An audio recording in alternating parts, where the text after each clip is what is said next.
So next question, bring out the distribution of laterite soil in India and the specific use for agriculture.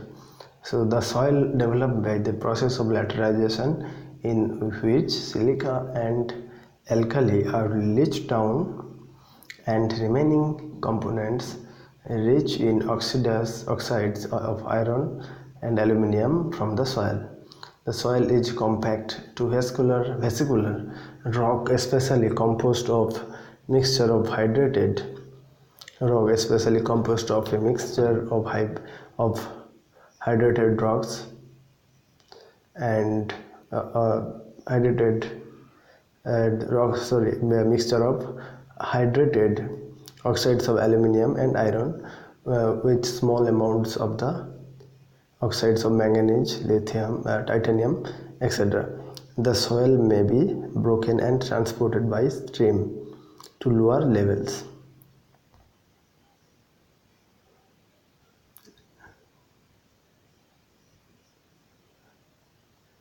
And deposited there, becoming cemented again into compact mass. Thus, the higher elevation laterite is residual and lower elevated laterite is alluvial in nature. Laterite soils in India are found in the eastern Ghats of Odisha and southern part of the Western Ghat, Malabar coastal plain, Ratnagiri of Maharashtra, some parts of Andhra Pradesh, Tamil Nadu, Karnataka, and Meghalaya, western parts of West Bengal. Laterite soils are said to ferruginous aluminous rocks. They are formed by decomposition because of they are found in black soil regions. Having heavy rainfall, the rocks are completely leached out, having a high proportion of iron and aluminium as residue. High temperature and heavy rainfall transformed the black soil into laterite. The laterite soil in India are not fertile at all and are not suitable to agriculture. They are coarse in texture and poor in nitrogen, phosphorus as phosphoric acid, potash, and urea. These soils are red in color, and as it is mixed with iron oxides, as it is mixed with iron oxides, plants like cashew grow well along with tapioca. These soils are also used as building materials in India, but agriculture can be practiced with the help of fertilizer. The soils are compact, reddish and yellowish red in color and turn black on exposure to the sun. The texture of these soils is gravelly, loamy and clay-like loam. The soils are deficient in available exchangeable bases, essential plant nutrients, potash, nitrogen, organic matter. The nitrogen content of the soils varies from 0.03% to 0.06%, and pH ranges from 4.8 to 5.5. The base exchange capacity of these soils is generally low.